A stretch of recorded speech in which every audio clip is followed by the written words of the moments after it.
At 10 p.m., when most houses on the street were already wrapped in silence, Michael heard a soft knock at his front door. He wasn't expecting anyone. He wasn't even fully awake, just sitting on his couch, half watching an old baseball replay. But the knock came again, gentle yet urgent. When he opened the door, there she was, his neighbor, Emily, standing on the porch with a bottle of wine clutched tightly to her chest and eyes that looked like they'd fought back tears for hours. And before he could even ask if everything was okay, she whispered, "My husband left me 6 months ago, and tonight I just needed someone to talk to." If Michael had been a different kind of man, maybe he would have hesitated. Maybe he would have wondered why she came to him at this hour, why she was shaking, why she looked like the night had finally become too heavy. But instead, he simply stepped aside and said, "Come in." Because something in her voice, something fragile, something honest, told him this wasn't about wine. It was about someone trying not to drown. Before we continue, if you're enjoying stories that remind us how powerful simple kindness can be, make sure you subscribe, like, and share your thoughts in the comments. Join our community here on the kindness journey, where every story is a reminder that the smallest gesture can change someone's life.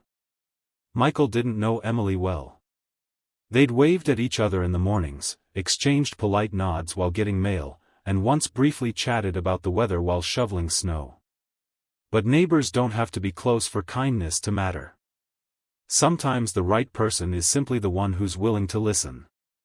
Emily walked inside slowly, like she wasn't sure she had the right to be there. She kept apologizing, over and over, as if knocking on his door was some kind of crime.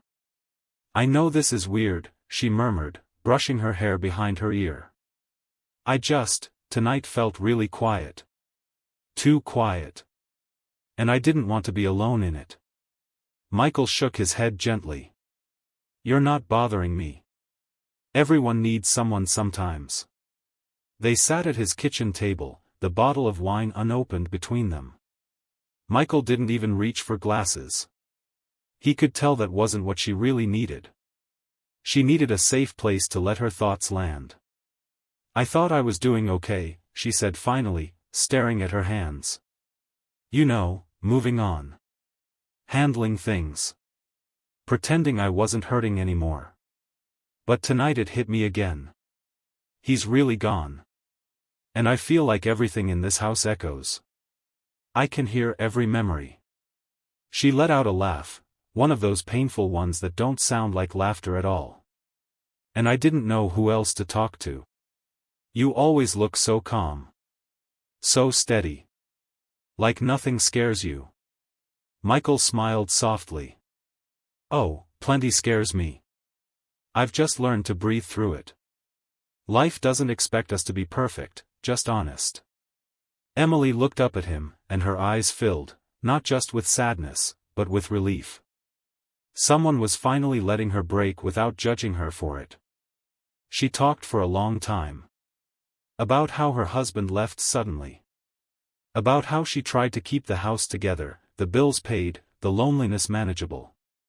About how she hated asking friends for support because she didn't want to be a burden. About how some nights felt heavier than others. Michael didn't interrupt. He didn't try to fix her pain or offer clichés. He just listened, genuinely, patiently. And sometimes, listening is the greatest kindness a person can give. After a long quiet moment, Emily wiped her cheeks. "Why are you being so kind?" she asked. "People don't usually care like this." Michael leaned back in his chair, thinking. "Because years ago, when my own life fell apart, someone opened their door for me. I never forgot it. I promised myself I'd do the same for others."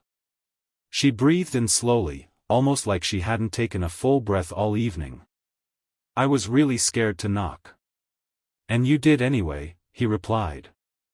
"That takes strength." The clock ticked softly. The house felt warm, not awkward. There was no pressure, no expectations. Just two people sharing a moment of honesty. Emily eventually laughed, a real laugh this time, when she realized they hadn't even opened the wine. Michael got up and fetched 2 glasses. If we're going to sit here and talk about life, he said, we might as well do it properly. They clinked their glasses lightly. Emily took a sip and sighed. I forgot how good it feels to just talk without pretending I'm fine. Michael nodded. You don't have to pretend here. The conversation shifted after that, not away from her pain, but toward hope. She talked about her job, the projects she wanted to start, the garden she wanted to rebuild in the spring. For the first time in months, she was speaking like someone who believed in tomorrow again. By the time the clock neared midnight, Emily looked at the wine bottle and smiled sheepishly. Thank you, she said, standing slowly. Not for the wine. For being here. For listening. For not making me feel broken. You're not broken, Michael replied. Just healing. And healing takes time. But you won't be doing it alone. She paused at the door, her hand resting on the handle. I didn't expect tonight to feel this safe. That's what neighbors are for, he said gently. Emily stepped outside, and the cold night breeze rushed in. But something about her felt lighter. As she walked back to her house, she glanced over her shoulder, offering him a grateful smile, a quiet thank you that didn't need words. Michael closed the door softly behind her, feeling something warm settle in his own chest. Maybe kindness traveled both ways. Maybe showing up for someone else had a way of healing you, too. The next morning, Emily left a small note on his porch. It read, Thank you for reminding me I'm not alone in this world. Last night meant more than you know. Beneath it, she'd drawn a tiny heart, not romantic, but human. A symbol of gratitude. A symbol of beginning again. And from that night on, their houses no longer stood as strangers. Sometimes they shared morning coffee on their porches, sometimes they exchanged meals, sometimes they simply talked about life at the end of a long day.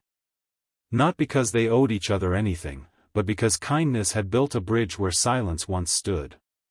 In a world full of noise and rushing and loneliness, one small moment of courage, a knock at a door, a willingness to listen, had changed everything. And that's the truth about kindness. It doesn't need grand gestures. It doesn't need perfect timing. It doesn't need special words. It only needs a heart willing to show up. If this story touched you, let it guide you. Someone near you might be carrying more than they admit. Someone might be waiting for a sign that the world hasn't forgotten them. Be that sign. Open your door. Listen. Offer warmth when the night feels cold. Because even the smallest act of kindness can become the moment that helps someone breathe again, and that is a gift we can all give.